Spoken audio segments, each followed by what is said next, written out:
सेवा सुख दुख परम संपद नाशय अविद्या दुख। सेवा सुख दुख परम संपद नाशय अविद्या दुख। सेवा सुख दुख परम संपद नाशय अविद्या दुख। सेवा सुख दुख परम संपद नाशय अविद्या दुख। पूर्व इतिहास भूलिनु सकल सेवा सुख पाए मने। पूर्व इतिहास भूलिनु सकल सेवा सुख पाए मने। पूर्व इतिहास भूलिनु सकल सेवा सुख पाए मने। पूर्व इतिहास भूलिनु सकल सेवा सुख पाए मने। आमी तो तुम्हारा तुमी तो आमारा कि काजे अपर धने। आमी तो तुम्हारा तुमी तो आमारा कि काजे अपर धने। आमी तो तुम्हारा तुमी तो आमारा कि काजे अपर धने। आमी तो तुम्हारा तुमी तो आमारा कि काजे अपर धने।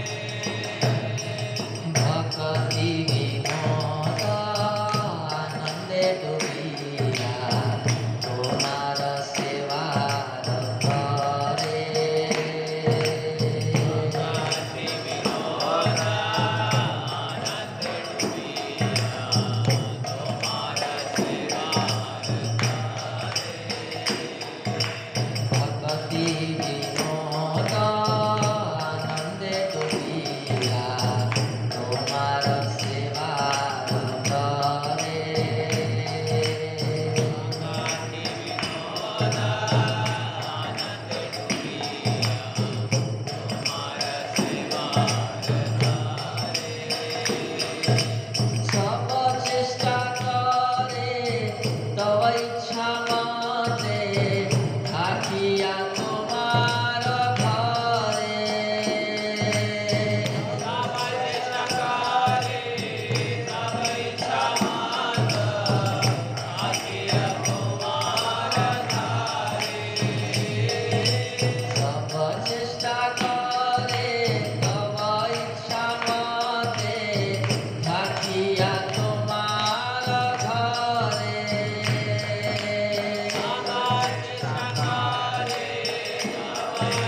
राधा मदन गोपाल भगवान की जय, श्री गौर निताय भगवान की, श्री कृष्ण बलराम की, श्री कृष्ण जन्माष्टमी महोत्सव की, श्री प्रभुपाद व्यास पूजा महोत्सव की, ग्रंथराज श्रीमद् भागवतम की, जगत गुरु शिल प्रभुपाद की निताई गौर प्रेमानंद।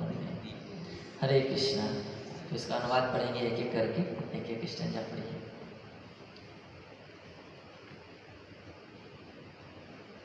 ये भगवान से प्रार्थना कर रहे हैं भक्ति विनोद ठाकुर जी कि मैं जब से अपने आप को भगवान आपके चरणों में निवेदन किया हूँ तब से मेरे जीवन में सारा दुख समाप्त हो गया, केवल आनंद ही आनंद है। यानी अपने को भगवान को अगर कोई दे देता है तो उसके जीवन में केवल आनंद रहता है। तो यही बता रहे हैं, तो पढ़िए। आपके चरण कमलों में अपने से पूर्णतः शरणागत करके मैं सुखी हो गया। अब मेरा भौतिक क्लेश दूर हो चुका है, अतः मैं समस्त व्याकुलताओं से मुक्त हूँ। चारों दिशाओं में जहाँ भी मैं देखता हूँ मुझे प्रसन्नता ही प्रसन्नता दिखाई देती है।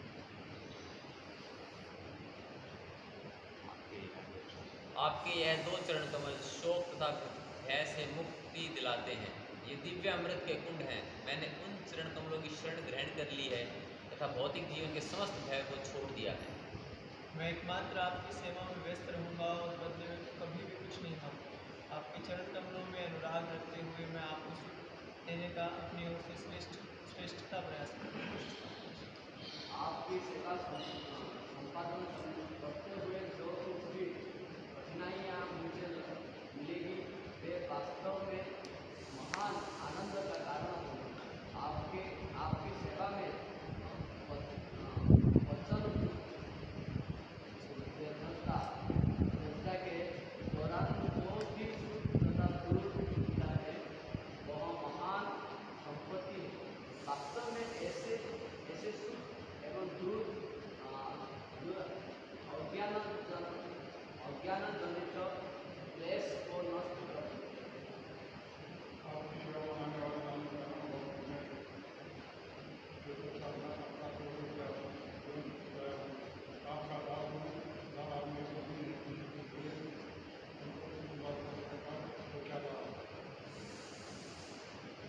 आपकी सेवा में तत्पर रहते हुए श्रीदास भक्ति विनोद ठाकुर आनंद ज्योति में घूम रहा हूँ। आपकी प्रशंसा हेतु आपके परिवार में रह एवं सब प्रकार के सभी सेवाओं में श्रील भक्ति विनोद ठाकुर की। तो इस भजन में बता रहे भक्ति विनोद ठाकुर जी कि भगवान आपके चरणों में मैं जब से शरणागत हो गया तब से मेरा सारा दुख चला गया और केवल मैं आपकी सेवा में व्यस्त रहता हूँ और आनंद में डूबा रहता हूँ। और आपको सुख देने में ही मुझे बहुत सुख मिलता है। तो अगर हम भगवान की सेवा में शरणागत हो करके सुखी नहीं हैं तो इसका मतलब हम अभी शरणागत नहीं हैं, शरणागति में कुछ कमी है। अगर हम भगवान के चरणों में शरणागत होकर के सेवा करेंगे तो हमेशा आनंद में रहेंगे। तो आनंद में कमी है मतलब हमारी शरणागति में कमी है, अन्यथा भगवान के शरण में आने के बाद कहीं भी कोई कमी या कोई दुख रहने की कोई संभावना नहीं रहती है। तो इस भजन के अलग अलग श्लोकों को अगर आप अलग अलग स्टैंजा को अच्छे से पढ़ के मनन करेंगे तो आपको लगेगा कि एक शरणागत का जीवन कैसा होना चाहिए और ऐसे हम जीवन जिएंगे तो हम भगवान की भक्ति करते हुए आनंद का अनुभव करेंगे।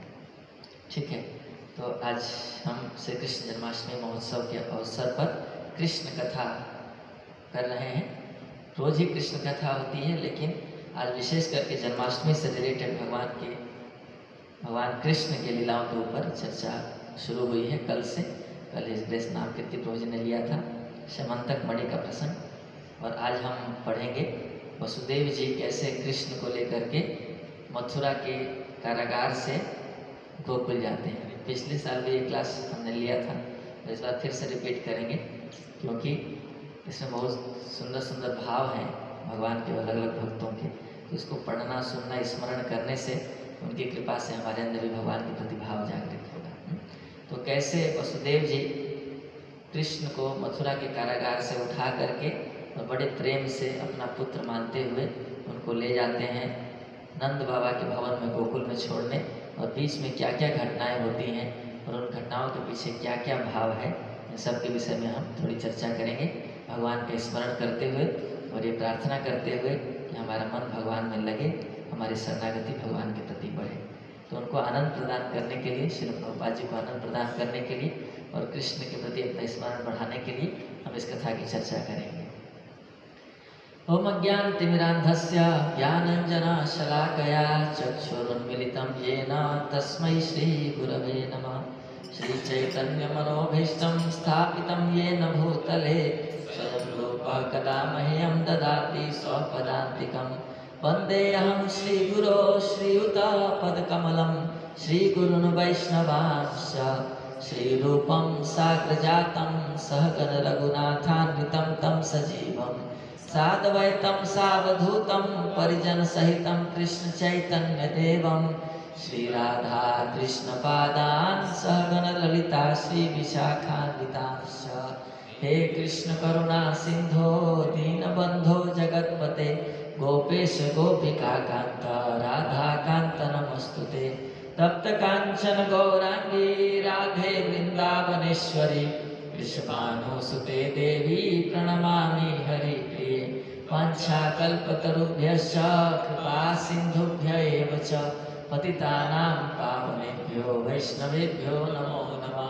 जय श्री कृष्ण चैतन्य प्रभु नित्यानंद श्री अद्वैत गदाधर श्रीवासादि गौर भक्त वृंद। हरे कृष्ण कृष्ण कृष्ण हरे हरे, हरे राम राम राम हरे हरे।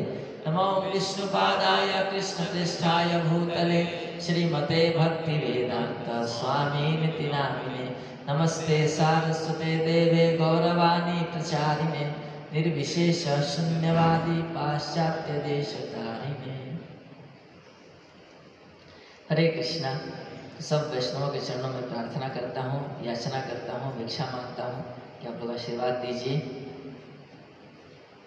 कि भगवान का ठीक ठीक गुणगान कर सकूं। श्रील प्रभुपाद जी के अनुगत रह करके, गुरु परंपरा के अनुगत रह करके भगवान का गुणगान कर सकूं और सभी वैष्णवों की सेवा कर सकूं। आप लोग के आशीर्वाद से ही हम कुछ सही बात बोल सकते हैं, अन्यथा मन के धरातल पर रहने वाले व्यक्ति की बात का कोई भरोसा नहीं होता, कब सही बोलेगा कब गलत बोलेगा। तो भगवान कृष्ण प्रकट हुए श्री कृष्ण जन्माष्टमी के दिन, भाद्र मास में कृष्ण पक्ष की अष्टमी को भगवान प्रकट होते हैं। और भगवान का प्रकट होना हर जीव के मंगल करने के लिए होता है। भगवान के प्रकट होने से पूरे जगत का मंगल होता है। और जब भगवान प्रकट होते हैं तो पूरी धरती सज जाती है, पूरी प्रकृति अपने को सजाती है, हर चीज़ हरा भरा और मंगलमय हो जाता है। भगवान के आने की तैयारी होती है। फिर भगवान प्रकट होते हैं और जिनसे जिनसे भी भगवान का मिलना होता है उन सब का भगवान मंगल करते जाते हैं। इसलिए भगवान को कहते हैं मंगल भुवन। मंगल जहाँ रहता है, निवास करता है, वो भगवान है। मंगल भुवन अमंगल हारी द्रवहों सुदशरथ अजल बिहारी। कहते हैं कि जो मंगल भुवन है भगवान, वो दशरथ जी के आंगन में खेल रहे हैं, जो भगवान अमंगल को हरते हैं और मंगल के भुवन है। तो भगवान प्रकट हुए और मथुरा के कारागार में वसुदेव जी देवकी जी के नंदन के रूप में, पुत्र के रूप में भगवान प्रकट होते हैं। और जैसे ही भगवान प्रकट हुए उन्होंने अपना चतुर्भुज रूप का दर्शन दिया। भगवान कोई सामान्य पुरुष स्त्री के संगम से जो पुत्र उत्पन्न होता है वैसे प्रकट नहीं हुए। भगवान पहले वसुदेव जी के हृदय में प्रकट हुए, उनकी भक्ति से प्रसन्न होकर, फिर वसुदेव जी के हृदय से देवकी जी के हृदय में गए और उसके बाद देवकी जी के हृदय से देवकी जी के गर्भ में आ गए और उस गर्भ से सीधा बाहर आ गए। इस प्रकार से भगवान का प्राकट्य हुआ। और जब भगवान प्रकट हुए तो बड़े सुंदर श्रृंगार करके, बड़े सुंदर मुकुट, कानों में कुंडल धारण करके, सुंदर सुंदर घुंघराले बाल थे भगवान के, मुख कमल की तरह था। ऐसा कहा गया श्रीमद् भागवतम के तीसरे स्कंद में कि जैसे कमल होता है, कमल के दोनों ओर अगर मछली घूम रही हो और भौरे मंडरा रहे हो तो जितना सुंदर दृश्य होता है उतना ही सुंदर भगवान के मुख कमल का दृश्य होता है। भगवान के जो मुख है उसकी तुलना कमल से की जाती है और भगवान के जो बाल हैं उसकी तुलना भौरों से की जाती है और भगवान के कानों में जो कुंडल है उसकी तुलना मछली से की जाती है। तो जिस प्रकार से कमल के दोनों ओर मछलियाँ हों और भौरे गुंजार कर रहे हो तो देखने में बड़ा सुंदर दृश्य लगता है।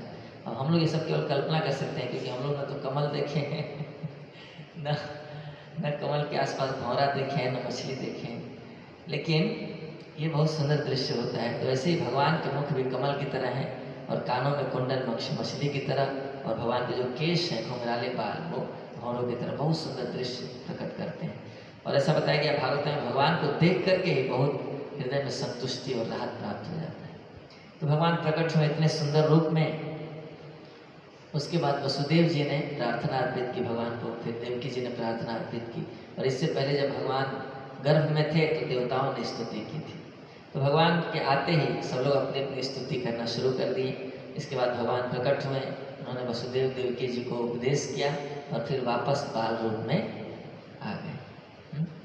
तो माता पिता की चिंता थी कि जिस प्रकार से 6 पुत्रों को कंस ने मार दिया, वैसे ही इनको भी न मार दे, कृष्ण को भी न मार दे। तो इसलिए उन्होंने ये निवेदन किया कि भगवान आप कुछ ना कुछ ऐसा उपाय करिए कि आप छिप जाइए, यहाँ से कहीं चले जाइए, गायब हो जाइए, क्योंकि कंस के हाथ में आ जाएंगे तो कंस बिल्कुल दया नहीं करता, वो तो मार ही देता है। तो इसलिए 6 बच्चों को हमारे मार दिया है, आपको भी मार देगा। तो कृष्ण कहा ठीक है, अगर आपकी ये चिंता है, अगर आप कंस से इतना डरते हैं तो फिर मुझे गोकुल पहुंचा दीजिए।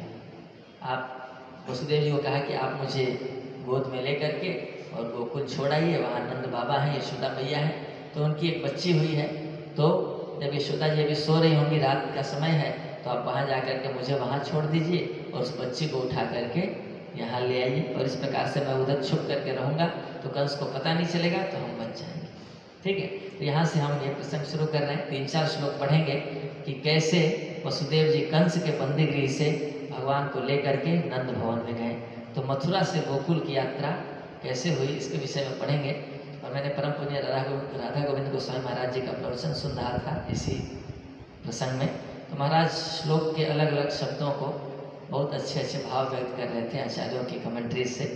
तो हम इन श्लोक के शब्दों में कुछ कुछ जो मैंने सुना उसको दोहराऊंगा, और इसका उद्देश्य है कि हम लोग भगवान का स्मरण करें। ये सब आप लोग जानते हैं, फिर भी इसको हम बार बार सुनेंगे ताकि भगवान का स्मरण बढ़े। भगवान कपिल देव तीसरे तत्व में कहते हैं कि अगर कोई मेरी कथा का आश्रय लेता है, अपने मन को मेरी कथा में अगर डुबाता है, नैतान गत मद चेतसा मदाश्रय कथा मृष्टा नैतान गत मद चेतसा तपंती विविधा तापा, ऐसे करके श्लोक है कि उसको 3 ताप फिर सताते नहीं है, क्योंकि उसका चित्त मेरे में लग जाता है। तो भगवान की कथा में इतनी शक्ति है कि अगर कोई भगवान की कथा में अपने मन को लगाता है तो क्या होता है, 3 तापों का असर उसके ऊपर कम हो जाता है और भगवान से रति बढ़ने लगती है। तो श्रीमद् भागवतम के 10वें स्कंद के 3रे अध्याय का 47वां श्लोक हम पढ़ेंगे। इसका चेंज कर दीजिए कलर, जो नीचे से तीसरा बना है ना गोला, उसके ऊपर दबाइए, एक बार और दबाइए, और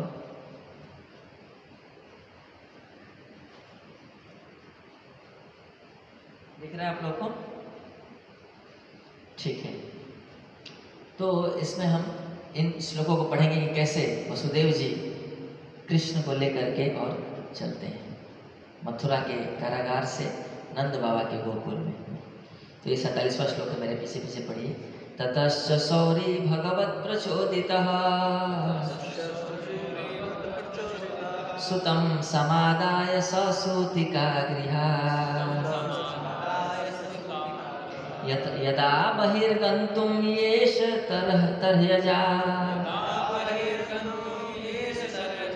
या योगमाया जनिनन्दजायया। तो इस श्लोक में इसका अनुवाद है, तत्पश्चात भगवान की प्रेरणा से जब वसुदेव नवजात शिशु को सूतिका गृह से ले जाने वाले थे, तो बिल्कुल उसी क्षण भगवान की आध्यात्मिक शक्ति योग माया ने महाराज नंद की पत्नी की पुत्री के रूप में जन्म लिया। श्री श्री राधा मदन गोपाल भगवान की जय, श्री श्री गौर निताई जी की जय, श्री प्रभुपाद जी की जय। तो भगवत प्रचोदित वसुदेव जी क्यों ये कार्य कर रहे हैं? भगवान के द्वारा इनको आदेश प्राप्त है, भगवान ने इनको प्रेरणा दी है। कृष्ण ने स्वयं कहा है कि आप मुझे यहाँ से लेकर के और गोकुल में छोड़ दीजिए। तो भगवान की आज्ञा पालन करने के लिए ये कार्य कर रहे हैं। इसलिए भगवत प्रचोदिता। और शौर्य शब्द ये बताता है कि ये जो कार्य है ये बड़ा साहस का था। शौर्य का मतलब क्या है? सूरसेन के पुत्र। सूरसेन के पुत्र होने का मतलब, सुर मतलब वीर। तो चूंकि वीर व्यक्ति के पुत्र हैं इसलिए ये भी वीर हैं वसुदेव जी। और ये काम बहुत साहस का था। और चूंकि वसुदेव जी ऐसे साहसी व्यक्ति हैं इसलिए इनको ये सेवा दी गई। क्योंकि वास्तव में कितना बड़ा रिस्क था कि किसी राजा के विरोध में कार्य करना है आपको। राजा ने आदेश दिया है कि जो भी बच्चा होगा मुझे देना है। और इतने घोर रात में जेल से निकलना, इतने द्वारपालों से बच करके और राजा के आदेश के विरुद्ध में जाना, कार्य करना और बच्चे को छोड़ करके आना रात में सुरक्षित, और फिर वापस उधर से एक बच्ची को लेकर के आना और राजा की नज़रों से भी बचना, उनके जासूसों की नज़रों से बचना, द्वारपाल सैनिक इत्यादि की नज़रों से बचना, नंद बाबा यशोदा मैया के भी नज़र से बचना, उधर भी ब्रज में भी बचना। तो हर तरह से बहुत हिम्मत करके करने वाला ये कार्य था। लेकिन चूंकि भगवत प्रचोदित, भगवान ने प्रेरणा दी, जब भगवान प्रेरणा देते हैं भगवान शक्ति भी देते हैं कार्य को करने के लिए। तो इसलिए शौर्य, बहादुर, वीर वसुदेव ने यह कार्य करना शुरू किया भगवान की प्रेरणा से। और निश्चित रूप से डर था। देवकी जी बहुत डर रही थी। देवकी जी तो माँ है और उनको बहुत डर, जहाँ स्नेह होता है वहाँ डर भी होता है।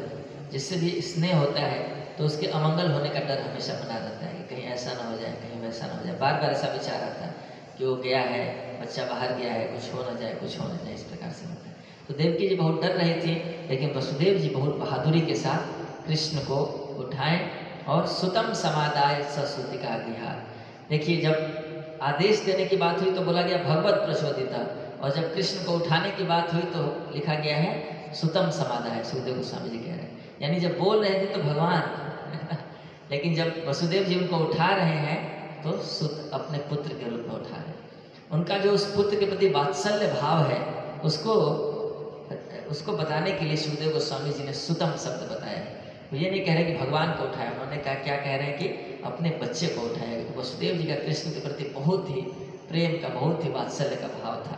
तो अपना पुत्र समझ करके उनको बहुत ही प्रेम से उठाते हैं और उठा करके अपने गोद में रखते हैं। कुछ आचार्य कहते हैं कि अपने गोद में कपड़ा बिछा करके और उसमें कृष्ण को लिया, और कुछ आचार्य कहते हैं कि एक टोकरी लिया, उसके अंदर में कपड़ा बिछा करके और भगवान को लेकर के अपने सिर पर धारण किया। तो भगवान को चाहे सिर पर धारण करें या गोद में धारण करें, बात एक ही है। तो कृष्ण को इस प्रकार से वो उठा करके अपने पुत्र भाव में और ले करके चले। और जब चले तो क्या हुआ,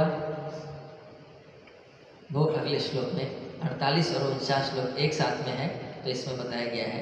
क्योंकि वसुदेव जी पूरी तरह से लॉक थे एकदम, उनके पैरों में बेड़ियां बांधी गई थी, पशु की तरह कंस ने बांध कर रखा था। एक तो जेल में बंद थे, पहले ही द्वार बंद था, उसको बाहर द्वारपाल थे, लेकिन अंदर में भी उसने बांध कर रखा था। कहीं से कोई रिस्क नहीं था, कहीं से वो निकल ना पाए, उनके लिए पैरों में बेड़ियां बांध रखी थी। तो फिर क्या हुआ उसके आगे, तया हित प्रत्यय सर्ववृत्तिषु द्वास्थेषु पौरेषु अपि सायितेषु अथ द्वारश्च सर्वापि हिता दुरत्यया ता कृष्ण बृहत् कपाटाय सकेल शृंखलये ता कृष्णवाहे वसुदेव आगते स्वयं व्यवर्यन्त यथा तमोरवे ववर्ष पर्जन्य उपांशु वर्जितः शेषु अन्वगात् वारि निवारयन्थने। तो जैसे ही वसुदेव जी ने कृष्ण को उठाया तो हुआ क्या, तया हित प्रत्यय सर्ववृत्तिषु, योग माया ने सभी वृत्तियों को हर लिया। जितने भी लोग थे मथुरा में, उनके सारे इंद्रियों की जो वृत्तियां हैं उनको योग माया ने हर लिया। यानी हर इंद्रिय का अपना अपना वृत्ति होता है। आँख का वृत्ति है वो देखना चाहती है, कान की वृत्ति है वो सुनना चाहती है, लेकिन योग माया ने सारे इंद्रियों को निष्क्रिय कर दिया। सभी लोग, जितने भी लोग थे वहाँ पर, सबकी इंद्रियां निष्क्रिय हो गई, सब लोग बिल्कुल सो गए, सबको सुला दिए योग माया ने। मथुरा के सारे लोग सो गए, द्वारपाल सो गए, कुत्ते तक भी सो गए, क्योंकि अगर कुत्ते भौंकेंगे तो उससे भी किसी को डाउट हो सकता है, कोई निकल करके बाहर आ सकता है कि कहाँ पे कौन जा रहा है इतनी रात में। क्योंकि रात के समय में अगर आवाज़ आती है तो स्वाभाविक रूप से सबके अंदर उत्सुकता जगती है। जो लोग भी जो कच्ची नींद के लोग होते हैं उनको तुरंत पता चल जाता है कोई जा रहा है, तो एक डाउट होता है कि कौन जा रहा है इतनी रात में, एक उत्सुकता होने लगती है। तो माया ने, योग माया देवी ने सबके इंद्रियों के सारे वृत्तियों को हर लिया। द्वास्थेषु, द्वारपाल लोगों की इंद्रियां हर ली। पौरेषु अपि, घर के सारे लोग जितने लोग थे आसपास के पड़ोस के सबकी इंद्रियों को हर लिया। साइतेषु, सब गहरी नींद में मगन हो गए जब वसुदेव ने अपने पुत्र को बंदी गृह से बाहर ले जाने का प्रयास किया। और फिर क्या हुआ, उनके पैरों की बेड़ियां खुल गई। जैसे ही कृष्ण को अपने गोद में उठाए उनके पैरों की बेड़ियां खुल गई। और क्या हुआ, द्वारस्य सर्वा पिहिता दुरत्यया, जो द्वार थे बड़े ही भयानक गेट लगा रखे थे उसने जेल के अंदर में, बड़े बड़े दरवाजे थे और दुरत्यया, उनको पार करना बहुत कठिन था, उन द्वारों को कोई पार नहीं कर सकता था। और कैसे थे, कपाट आयस्किल श्रृंखलाए, जो द्वारों के बड़े बड़े दरवाजे थे जो जेल के अंदर से बाहर निकलने के लिए, उन दरवाजों में लोहे के कांटों से बने और लोहे की जंजीरों से बंद किए गए थे, कोई उनको खोल नहीं सकता था, है ना। बहुत ही कठिन सिक्कड़ वगैरह लगा करके, कील वगैरह ठोक करके सब बहुत ही कठिनाई से उसको लॉक कर दिया गया था, जिससे उसको कोई पार ना कर सके। लेकिन हुआ क्या, जैसे ही कृष्ण को लेकर के वसुदेव चले तो सारे विशाल दरवाजे अपने आप खुलते गए। पहले पैरों की बेड़ियां खुल गई, फिर जेल के सारे दरवाजे खुलते गए। और कैसे खुले, तो इसकी तुलना कर रहे हैं यथा तमो रवे। यथा तमो रवे का मतलब जिस प्रकार से सूर्य के उगने से पहले ही अंधकार दूर हो जाता है। जब सूर्य उगने लगते हैं तो ऐसा नहीं होता है कि सूर्य आ करके अंधकार को हटाते हैं, सूर्य के उगते ही अंधकार दूर हो जाता है। इसमें कोई आवाज़ वगैरह नहीं होती, कोई ज़्यादा मैकेनिज्म नहीं लगता, ये नेचुरली हो जाता है। वैसे ही वसुदेव जी को ऐसा नहीं करना पड़ा कि जा करके गेट खोल रहे हैं या उसके ऊपर प्रयास कर रहे हैं या कोई बहुत आवाज़ हो रही है। अगर आवाज़ होती तो बड़ा रिस्क होता, फिर द्वारपाल जग सकते थे। तो जैसे ही वसुदेव जी कृष्ण को उठा करके चले तो जिस प्रकार से सूर्य के चलने से अंधेरा दूर होता जाता है, वैसे ही कृष्ण को लेकर जब वसुदेव जी चल रहे हैं तो सारे दरवाजे अपने आप खुलते गए, पैरों की बेड़ियां भी खुल गई और दरवाजे भी खुलते गए। क्यों खुल रहे हैं, ता कृष्ण वाहे वसुदेव आगते, वसुदेव जी के आने पर खुल रहे हैं। कैसे वसुदेव जी, कृष्ण वाहे, जो कृष्ण को वहन कर रहे हैं, उन वसुदेव जी के आने से ये दरवाजे खुलते जा रहे हैं, है ना। तो वसुदेव जी की ये खासियत है, इस पूरे प्रसंग की ये शिक्षा है कि हम सब लोगों को भी कृष्ण वाहक बनना है, जैसे वसुदेव जी कृष्ण वाहे बने। जो कृष्ण को वहन कर रहा है वो है कृष्ण वाहे। तो वसुदेव जी कृष्ण को वहन करने के कारण इन सारे बंधनों से मुक्ति पाते जा रहे हैं। कृष्ण को वहन करने का मतलब क्या है, आप जिसके बारे में सोच रहे हो उसको आप ढो रहे हो, एक तरह से हम जिसके बारे में सोचते हुए चल रहे हैं उसको हम ढोते हुए चलते हैं। तो जो हृदय में रहता है उसी को हम एक्चुअली में ढो रहे हैं।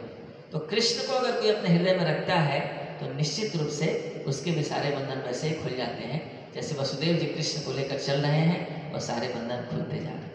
और सुखदेव गोस्वामी जी का कहना है कि इसमें कोई आश्चर्य की बात नहीं है। जिन भगवान को हृदय में रखने से करोड़ों जन्मों के कर्म बंधन खुल जाते हैं, प्रकृति के नियमों का बंधन खुल जाता है, प्रकृति के गुणों का बंधन खुल जाता है, तो उन भगवान को और कोई साक्षात गोद में लेके चल रहा है तो फिर इसमें क्या आश्चर्य है कि छोटे मोटे दरवाजे खुल गए। तो इसलिए ये वसुदेव जी की खासियत है कि वो कृष्ण वाहे होकर के जा रहे हैं। और सूर्य जिस प्रकार से अंधेरे को दूर से ही दूर कर देता है, वैसे ही वसुदेव जी के चलने से ये सारे दरवाजे खुलते जा रहे हैं, सारे जो बाधाएं हैं वो सब दूर होती जा रही हैं। भगवान गीता में कहते हैं मत चित्ता मत प्रसादा, मत चित्ता सर्व दुर्गाणी मत प्रसादा तरिष्यसि। अगर कोई मेरे में अपना चित्त लगा लेता है तो मेरी कृपा से वो सारे कठिनाइयों को पार कर जाता है ना। अगर चित्त भगवान में लग गया तो सारी कठिनाई पार हो जाती है भगवान की कृपा से। इसलिए भगवान ने गीता में बहुत जगहों पर ये बात बोला है कि निरंतर मेरा स्मरण करो, निरंतर चिंतन करो, सततम कीर्तयन्तो माम, निरंतर मेरा कीर्तन करो, अनन्य चिंतयन्तो माम ये जना पर्युपासते तेषां नित्य अभियुक्तानां योगक्षेमं वहामि अहम्, है ना। और जगह जगह पर भगवान कह रहे हैं कि सतत निरंतर मेरे स्मरण में रहो, मेरे कीर्तन में रहो, मेरी सेवा में रहो। अगर आप ऐसा करोगे तो मैं आपकी जिम्मेदारी लेता हूँ, आपके सारे समस्याओं का समाधान मैं करूँगा। तो इस प्रकार से वसुदेव जी बहुत सुंदर शिक्षा देते हैं कि अगर हम कृष्ण को अपने हृदय में रखेंगे, वसुदेव जी का तो सौभाग्य है कि वो कृष्ण को गोद में लेके चल रहे हैं, हमारे पास अभी ये सौभाग्य नहीं है। लेकिन अगर हम कृष्ण कथा श्रवण करते हैं, कृष्ण नाम उच्चारण करते हैं, तो भगवान को अपने हृदय में लेकर के चल सकते हैं। और जब कृष्ण का चिंतन करते हुए चलेंगे तो और किसी की चीज़ के लिए प्रयास नहीं करना पड़ेगा, बाकी काम अपने आप होते जाएंगे, है ना। ये प्रहलाद महाराज से बहुत सुंदर शिक्षा मिलती है हमें। प्रहलाद महाराज ने अपने लिए कुछ भी नहीं किया, अपने को बचाने के लिए भी कुछ नहीं किया। उन्होंने एक ही कार्य किया, केवल कृष्ण का स्मरण करते रहे, केवल भगवान के नाम का उच्चारण करते रहे। तो ऐसा करने से क्या हुआ, उनके दैनिक जीवन में इतनी कठिनाइयाँ थी, इतनी बाधाएं थी, और भगवान की कृपा से उनका बाल बांका भी नहीं हुआ, सब कुछ सुरक्षित होता गया और अंत में भगवान प्राप्त हो गए। तो भगवान की सेवा करने से इस लोक में भी सुख प्राप्त होता है और परलोक में भी सुख प्राप्त होता है। ये जीवन भी सुधर जाता है और अगला जीवन भी मंगलमय हो जाता है। तो आचार्य लोग कहते हैं कि जो पहरेदार थे उसकी तुलना काम, क्रोध इत्यादि से की गई है। जो द्वारपाल पहरेदार सब जेल में थे, उनकी तुलना काम, क्रोध, लोभ, मोह इन सब से की गई है। और जो बेड़ियां बंधी थी वसुदेव जी के पैर में, उसकी तुलना की गई है इस संसार में जो हमारा बंधन है, परिवार के प्रति, समाज के प्रति जो अपनापन का भाव है, कि हमारे अपने लोग हैं, जो अपनापन है इस संसार से, उसको बेड़ी कहा गया, उसी से जीव बांधा जाता है। और वसुदेव जी एक साधक को रिप्रेजेंट करते हैं जो कि जेल में बंद है। जेल में बंद होने का मतलब ये संसार जेल है, और इस संसार के अंदर में जो घर होता है उसको भी जेल कहा गया। ब्रह्मा जी प्रार्थना करते हैं 14वें अध्याय में, तो उसमें भी आता है तावत कारागृहम गृहम यावत कृष्ण नते जना, कि किसी व्यक्ति का घर जेल के समान है, कब तक, जब तक वो आपका नहीं हो जाता है। जैसे ही वो आपका हो गया उसका घर फिर मंदिर हो जाता है। अगर जीव आपका नहीं है तो उसका घर जेल के समान है, उस जेल में बंद है, वो निकल नहीं सकता, है ना। वो कहीं भी जाएगा लेकिन भाग करके वापस जेल में आ जाता है ना। और उस जेल में तरह तरह से दुख भुगतता है। तो जो पहरेदार है ये काम, क्रोध, लोभ, मोह है, और जो बेड़ियां हैं वो इस संसार से अपनापन है, परिवार, रिश्तेदार इत्यादि का। और वसुदेव जी एक साधक हैं जो कि इस संसार रूपी जेल में बंद हैं।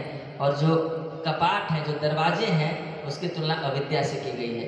अविद्या के दरवाजे से हम लोग बंधे हुए हैं, हम लोग उस पार नहीं जा पा रहे हैं क्योंकि अविद्या बीच में आती है। अविद्या का मतलब क्या है, अपने को देह मानना। तो अगर कोई कृष्ण को हृदय में बसाएगा तो काम, क्रोध इत्यादि सब सो जाते हैं, और संसार से जो अपनापन की बेड़ी है वो खुल जाती है, और हम लोग आसानी से, अविद्या का कपाट भी खुल जाता है, और आसानी से हम लोग इस जेल से बाहर निकल करके गोकुल धाम में जा सकते हैं, है ना। तो पूरा जो फोकस है इस प्रसंग में वो क्या है कि हमें कृष्ण वाहक बनना है, वसुदेव जी की तरह कृष्ण को लेकर के चलना है। अगर ऐसा करेंगे तो हमारे सारे बंधन खुलते जाएंगे। और कृष्ण वाहे का एक मतलब ये भी है, कृष्ण का मतलब होता है परम आनंद। कृष्ण का मतलब जो आनंद के भंडार है, कृष्ण का मतलब होता है भूमि, और न का मतलब आनंद, जो आनंद के आधार है। और प्रभुपाद जी कहते हैं Krishna is the highest pleasure. तो कृष्ण वाहे का एक मतलब ये भी है कि बड़े आनंद के साथ जा रहे थे, आनंद को ढो करके ले जा रहे थे। तो आनंद कृष्ण को भी कहा जा सकता है, और आनंद हृदय में उनको बहुत आनंद हो रहा था, यानी जहाँ कृष्ण है वहाँ आनंद है।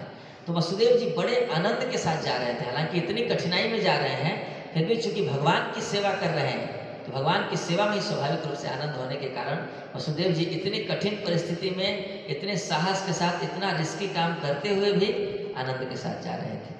तो कृष्ण वाहे। और उसके बाद क्या हुआ, पर्जन्य उपांशु गर्जितः, जो बादल हैं वो उपांशु गर्जना कर रहे हैं, है ना।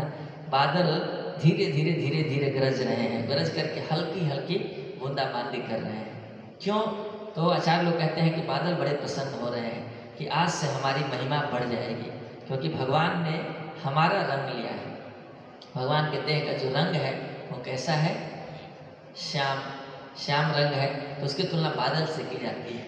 नवाम्बुद श्यामल कांति चौरम, जो नए नए बादल आते हैं तो उनकी कांति को भगवान चोरी करके आए तो उसी रंग के हैं। तो बादल लोग प्रसन्न हो रहे हैं कि आज से कृष्ण का एक नाम होगा घनश्याम, क्योंकि हमारे रंग के हैं। तो अब बड़े बड़े कवि, बड़े बड़े ऋषि मुनि जब भगवान की महिमा गाएंगे तो हमारा भी नाम साथ में जोड़ करके गाएंगे तो हमारी महिमा बढ़ गई। ये भगवान ने ये जो अवतार लिया है इसमें हमारी महिमा बढ़ा दिया है, हमसे तुलना होगी कृष्ण की। और ऐसा भी है कि बादल जो है ये समुद्र के पास जा करके गरज रहे हैं, वो कह रहे हैं कि देखो तुम्हारे पास जल ज़्यादा है पर हमारा सौभाग्य ज़्यादा है, क्योंकि भगवान के रूप की तुलना हमारे से हो रही है, भगवान के गुण की तुलना तुम्हारे से होती है। भगवान कृष्ण कृपा सिंधु हैं, करुणा सिंधु हैं, तो भगवान करुणा के समुद्र हैं, भगवान के गुण की तुलना तुमसे होती है, पर भगवान का जो पर्सनल रूप है उसकी तुलना हमारे से होगी कि भगवान किस देह का रंग कैसा है, बादल के जैसा है।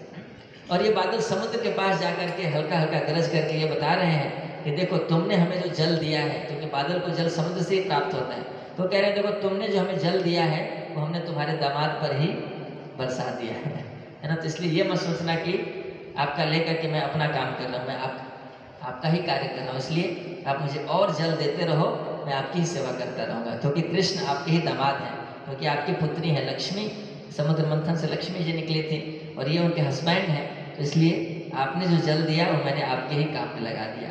और दूसरा कह रहे बादल सोच रहे हैं कि देखो कृष्ण जेल के अंदर में प्रकट हुए तो इनका अभिषेक नहीं हो पाया, तो इसलिए हम लोग किस दिन काम आएंगे, आज हमारी भी जिम्मेदारी है कि हम थोड़ा भगवान का अभिषेक कर दें। तो इसलिए हल्की हल्की बूंदाबांदी करके बादल कृष्ण का अभिषेक कर रहे हैं। और इसके बाद मघोनी वर्षति शब्द आता है, ये अगले श्लोक में आता है, अगला श्लोक भी पढ़ लेंगे जो 50वां श्लोक है। मघोनी वर्षति असकृत यमानुजा, जग जाइए प्रभु जी, जग जाइए। मघोनी वर्षति असकृत यमानुजा, गंभीरतो योग जगोर्मिथेनिला, भयानकावर्त शताकुला नदी, मार्गम ददौ सिंधुइव श्रियः पते। तो इस श्लोक में मघोनी वर्षति, मघोनी इंद्र को कहा जाता है। तो इंद्रदेव बहुत तेज वर्षा करने लगे वहां पर।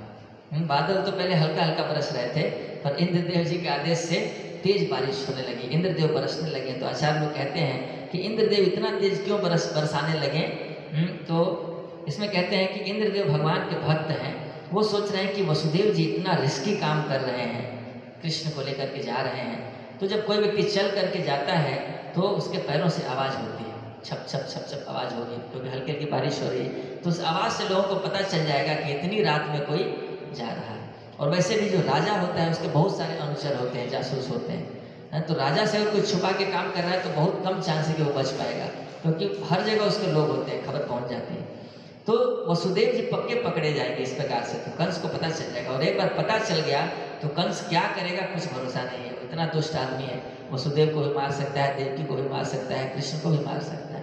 तो इसलिए इंद्रदेव ने बहुत तेज बारिश किया ताकि उस बारिश में इतनी आवाज़ हो जाए कि चलने की आवाज़ उसमें दब जाए, क्योंकि बरसात होती है तो आवाज़ होती है उससे, और बरसात होती है तो पानी बहता है, नालियों में पानी जाता है, तो पानी के बहने की भी आवाज़ होती है, पानी के बरसने की आवाज़ होती है, तो उसमें वसुदेव जी के चलने की आवाज़ दब जाएगी। और दूसरा, बरसात में दूर दिखाई नहीं पड़ता है, क्योंकि पानी की दीवार बन जाती है, तो अगर कोई खुफिया एजेंसी लगी भी होगी तो इतनी तेज़ बरसात कर दो कि ज़्यादा दिखाई न पड़ेगी कोई जा रहा है, तो दिखाई भी नहीं देगा और सुनाई भी नहीं देगा, है ना। तो इस प्रकार से इंद्रदेव सोच रहे हैं कि भगवान हमारे लिए ही तो प्रकट होते हैं, इंद्रारी व्याकुलम लोकम मृडयन्ति युगे युगे।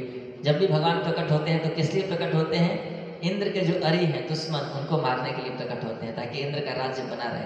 तो चूंकि हमारे लिए ही कृष्ण प्रकट हुए हैं तो इसलिए मैं भी कुछ सेवा करूँ इनकी, तो इसलिए तेजी बरसात करने लगे। और तीसरा कारण बता रहे हैं कि बरसात के समय लोग घर के अंदर किवाड़ बंद करके सो जाते हैं उस समय, क्योंकि अच्छी नींद आती है।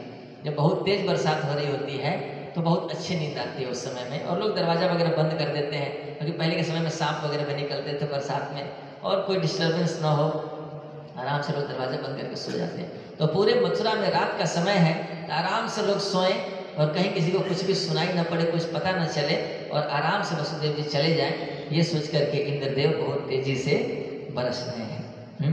तो ये इंद्र जी का भाव है। इसके बाद सुखदेव गोस्वामी जी कह रहे हैं, यमानुजा गंभीर तो औग जवोर में फेनिला, यमुना जी के बारे में कह रहे हैं कि जो यमुना जी हैं ये बहुत उफनने लगी, है ना। जैसे ही वसुदेव जी कृष्ण को लेकर के यमुना जी के पास गए तो बहुत तेज यमुना जी ने विकराल रूप धारण किया और अपने तट से बाहर निकल करके बिल्कुल बहने लगी। इतनी बरसात हो रही थी, पानी चारों ओर से आ रहा था, तो यमुना जी बिल्कुल उफनने लगी और चारों ओर से उनमें बहुत ही भयानक भयानक लहरें चलने लगी और भयानक आवर्त शताकुला नदी और तरह तरह से उसमें भंवर चल रहे थे, फेन आ रहा था, लहरें चल रही थी और बिल्कुल भयानक रूप धारण कर लिया यमुना जी ने। तो सुखदेव गोस्वामी जी को ये देख करके बड़ा क्रोध आया।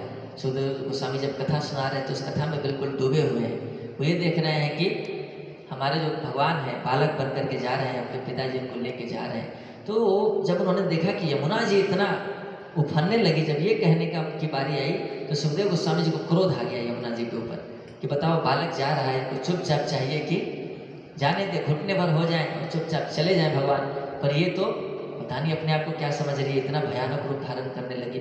तो इसलिए क्रोध के कारण सुखदेव गोस्वामी जी ने कहा यमानुजा, है ना, यमुना जी का नाम यमानुजा लिया कि आखिर है कौन, यमराज जी की बहन है ना। तो भाई का असर बहन में पड़ ही जाता है। तो जैसे यमराज जी भयंकर हैं, बिल्कुल निर्दयी हैं, भयंकर हैं, दूसरों को कष्ट देते हैं, दूसरों को दंड देते हैं, ऐसे ही जैसा भाई वैसी बहन। ये यमराज जी की बहन है तो ये भी वैसे ही निर्दयी हो रखी है। छोटा सा बालक जा रहा है और ये अपना बड़ा विकराल रूप दिखा रहे हैं। इसको चाहिए कि चुपचाप दब जाए, लेकिन ये पूरा उफनने लगी, है ना। तो ये जैसे यमराज जी हैं वैसे ही उनकी बहन भी है। तो यमुना जी के दो भाई हैं, यमराज जी और शनिदेव, दोनों ही खतरनाक हैं, सूर्यदेव की पुत्री हैं। तो इसलिए यमानुजा शब्द करके बोले कि आखिर है तो यमराज की बहन, ऐसा रूप इसको लेना नहीं चाहिए, लेकिन ये ले रही है। और फिर यमुना जी का भाव बता रहे हैं आचार्य लोग कि यमुना जी क्यों इतनी भयंकर लग रही हैं, क्यों इतनी, है ना, उफन रही हैं, क्यों इतना पहाड़ हो आ गया। तो यमुना जी सोच रही है कि आखिर में मुझे इनसे विवाह करना है ना, मेरे पति देव आ रहे हैं, मुझे इनसे विवाह करना है। और विवाह बराबर के लोगों में होता है ना। जैसा पति योग्य है वैसा पत्नी को भी योग्य होना चाहिए, तभी वो विवाह मैच करता है। अगर योग्यता बराबर में नहीं रहेगी तो फिर विवाह में समस्या आती है। तो यमुना जी ने सोचा कि ये तो जाते जाते देख करके जाएंगे, क्योंकि मुझसे विवाह करना है तो ये निश्चित रूप से मेरी योग्यता पर विचार करते हुए जाएंगे।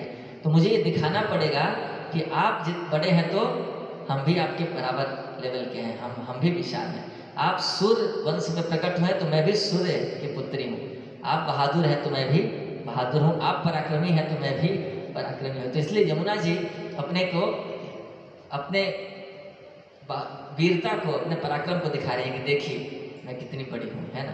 तो इसलिए मैं आपके बराबर की हूँ, तो इसलिए आप मुझसे विवाह कर लीजिएगा, मैं भी अपनी ताकत दिखा देती हूँ आपको, है ना। और उसके बाद यमुना जी ने देखा कि पीछे पीछे शेषनाग जी आ रहे हैं। जब बरसात होने लगी तेज इंद्र के द्वारा, तो उस बरसात को बचाने के लिए शेषनाग जी पीछे से आकर के और कवर कर लिया उन्होंने। और कृष्ण जो है, कृष्ण टोकरी में है या गोद में है, तो ऊपर से वसुदेव जी और कृष्ण की रक्षा करने के लिए शेषनाग चल रहे हैं। तो यमुना जी ने शेषनाग को देखा तो यमुना जी सोचने लगी कि पहले से ही कालिया रह रहा है, इसी से इतना डिस्टर्बेंस है, दूसरा इतना भयानक शब्द कौन आ रहा है। तो यमुना जी ने अपना विशाल रूप धारण कर लिया कि एक तरह से वो डर जाए, चला जाए। तो उसको डराने के लिए इस प्रकार का भाव, इस प्रकार से अपना रूप उन्होंने दिखाया। और शेषनाग जी के भाव को वर्णन करते हुए आचार्य लोग कहते हैं कि शेषनाग जी क्या कह रहे हैं, पिछले श्लोक में था ये, अन्वगात शेषः अन्वगात वारी निवारयन फनई, अपने फन से जल का निवारण करते हुए शेषनाग अन्वगात पीछे पीछे चल रहे हैं। तो शेषनाग जी का क्या भाव है कि अन्वगात पीछे पीछे चल रहे हैं वसुदेव जी के, कि जो भगवान को अपने हृदय में लेकर चल रहे हैं, मैं उसका दास बन करके उसके पीछे पीछे चलूँगा। तो इसलिए अनुअगात है, पीछे पीछे जा रहे हैं। वो आगे या साइड में नहीं जा रहे हैं, पीछे जा रहे हैं, क्योंकि वसुदेव जी भगवान को गोद में लेकर के जा रहे हैं। तो भगवान को जो हृदय में धारण करके चलता है, तो शेषनाग जी स्वयं गुरु उसकी रक्षा करते हैं। और उसके बाद कह रहे हैं कि शेषनाग जी ये सोचने लगे कि ज़्यादा भीगना ठीक नहीं है, कृष्ण के लिए भी बालक हैं तो बीमार पड़ सकते हैं, है ना, बालक के लिए ज़्यादा भीगना ठीक नहीं है, तो इसलिए मैं ज़्यादा भीगने नहीं दूंगा। हालांकि बादलों का भाव था कि अभिषेक करें कृष्ण का, लेकिन शेषनाग जी ने सोचा कि अब अभिषेक काफ़ी हो गया, अगर ज़्यादा अभिषेक होगा बच्चा बीमार पड़ जाएगा। तो वारी निवारयन, जल को दूर करते हुए ढक करके और चल रहे हैं। वसुदेव जी की भी रक्षा कर रहे हैं और बच्चे की भी रक्षा कर रहे हैं। और इसका एक मतलब ये भी है कि कृष्ण ये सोच रहे हैं, शेषनाग ये सोच रहे हैं कि जो वर्षा की बूंद है इसकी अमृत से तुलना की जाती है। तो शेषनाग ये सोच रहे हैं जो स्वयं अमृत है उसके ऊपर अमृत बरसाने की क्या आवश्यकता है ना।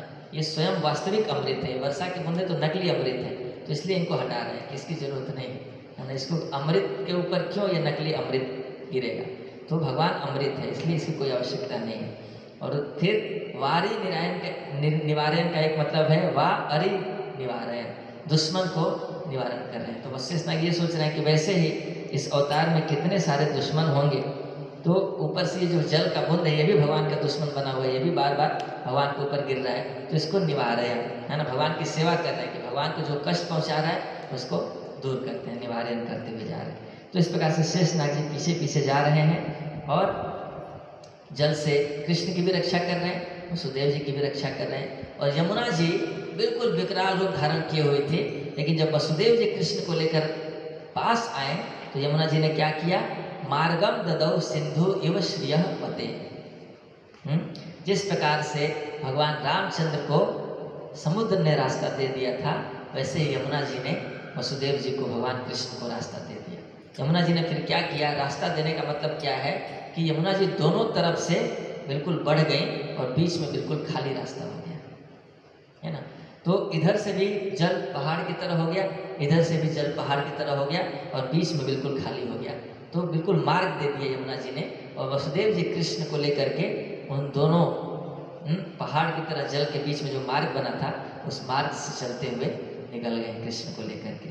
तो इसके पीछे आचार्य लोग बताते हैं कि यमुना जी ने सोचा कि जब समुद्र ने इनको रास्ता दे दिया था तो मैं तो जूनियर हूँ, मैं तो छोटी हूँ, मैं तो नदी हूँ, है ना।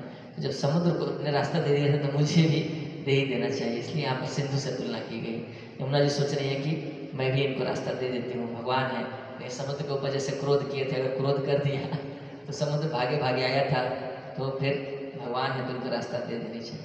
और दूसरा यमुना जी ये सोच रही हैं कि जब हमारे प्रभु आए हैं तो इनको बिल्कुल अपने अंदर लेकर के आना चाहिए, अपने हृदय में ले आना चाहिए। नहीं तो क्या होगा, अगर मैं केवल कम हो जाऊंगी तो वसुदेव जी उनको लेकर के ऊपर ऊपर से निकल जाएंगे, लेकिन अगर मैं पूरा रास्ता दे दूंगी तो भगवान बिल्कुल मेरे अंदर से होते हुए जाएंगे। तो भगवान को अपने हृदय में ले आना चाहिए, अपने बिल्कुल अंदर लाना चाहिए। तो इसलिए दोनों तरफ से यमुना जी बड़ी हो गई और बीच में बिल्कुल खाली, और भगवान कृष्ण बिल्कुल अंदर से उसके वसुदेव जी के साथ जा रहे हैं। और दोनों ओर से ऊंचा जल था। इसका एक भाव ये भी है कि यमुना मैया ने सोचा कि कृष्ण का चरण स्पर्श कर लेते हैं, तो अगर कृष्ण ऊपर से निकल जाते तो यमुना मैया चरण स्पर्श नहीं कर पाती, तो इसलिए दोनों तरफ से जब जल बढ़ गया तो फिर जब कृष्ण जा रहे थे तो उनके चरण बाहर की ओर निकले हुए थे, तो यमुना जी का जल उस चरण से स्पर्श हो रहा था। तो इस प्रकार से कृष्ण वसुदेव जी के साथ यमुना जी को पार करके और फिर नंद भवन में गए, और वहाँ यशोदा मैया विश्राम कर रही हैं, प्रसव पीड़ा के कारण बिल्कुल थकी हुई लेटी हुई थी नींद में। तो वसुदेव जी नंद भवन में गए और अपने बालक को कृष्ण को वहाँ पर रख दिया, और जो यशोदा मैया की पुत्री हैं उनको ले करके और फिर वसुदेव जी वापस आ गए। तो हमारे गौड़ीय वैष्णव आचार्य लोग कहते हैं कि वास्तव में यशोदा मैया ने एक पुत्र को भी जन्म दिया था, एक पुत्री को भी जन्म दिया था। जो पुत्र है वो वास्तविक कृष्ण है जो ब्रज में रहते हैं, वो पुत्र रूप में प्रकट हुए थे, और योग माया देवी पुत्री के रूप में प्रकट हुई थी। और जो वसुदेव जी के यहाँ भगवान हुए थे वो वासुदेव कृष्ण चतुर्भुज कृष्ण प्रकट हुए थे। तो वसुदेव कृष्ण, जो वसुदेव जी ने वासुदेव कृष्ण को लेकर के वहाँ रखा, तो वासुदेव कृष्ण नंद नंदन कृष्ण में समा गए। तो वास्तव में कृष्ण जो है वो यशोदा मैया नंद महाराज के पुत्र है और साथ में वसुदेव देवकी जी के भी पुत्र हैं। तो वसुदेव जी इस प्रकार से गोकुल में छोड़ करके और वापस आते हैं, और वापस जैसे जैसे वो आते गए फिर से वही सीन रिपीट होता गया। दरवाजे खुल गए, वसुदेव जी अंदर गए, दरवाजे बंद हो गए, फिर जेल में गए, फिर बेड़ियाँ लग गई। इसके बाद द्वारपाल लोग जागे और फिर सबको यही लगा कि अभी तो कुछ भी नहीं हुआ। जब बालिका ने रोया तो सबकी नींद खुली, तो सबने सोचा कि बालिका हुई है ना। तो इसकी आगे की कथा बाद में होगी, पर मुख्य बात क्या है इस प्रसंग में कि वसुदेव जी कृष्ण को वहन करके गए तो इतना साहसी कार्य भी कर पाए। अगर किसी को साहसी कार्य करना है भगवान की सेवा में, किसी को भी कठिनाइयों को पार करना है, तो इसका रास्ता यही है कि भगवान को अपने हृदय में धारण करें। हम सब अगर कृष्ण वाहक बनेंगे तो बड़ी बड़ी बाधाओं को भी पार करके भगवान को प्राप्त कर लेंगे, क्योंकि भगवान को प्राप्त करने में बाधाएं तो पार करनी पड़ेंगी। विपत्ति भी आती है, संपत्ति भी आती है जीवन में। जब तक भौतिक जगत में है विपत्तियां भी आएंगी और अच्छी दशाएं भी आएंगी। और समहाउ हमारा मन ऐसा है कि सुख आता है तो भी कृष्ण से दूर भाग जाता है, सुख का चिंतन कर करके खुश होता है, और दुख आता है तब भी कृष्ण से दूर भाग जाता है, दुख में भी, और दुख से परेशान रहेगा, उसका चिंतन करेगा। तो कृष्ण से दूर दोनों ले जाते हैं, सुख भी और दुख भी। इसलिए भक्तिविनोद ठाकुर जी प्रार्थना करते हैं, विपदे संपदे तहा ठाकुर समभावे, दिने दिने वृद्धि होख ना मेरा प्रभावे। प्रार्थना करते हैं कि भगवान मुझे आप ऐसी शक्ति दीजिए कि संपत्ति हो या विपत्ति हो, दोनों में समभाव रहूं, आपकी सेवा में लगा रहूं। जब अच्छा समय चल रहा है तब भी आपकी सेवा करूं, ना कि अच्छे समय को एंजॉय करने लगूं। और जब बुरा समय आ रहा है तब भी आपकी सेवा करूं, ना कि बुरे समय से परेशान होकर के दुखी बैठा रहूं।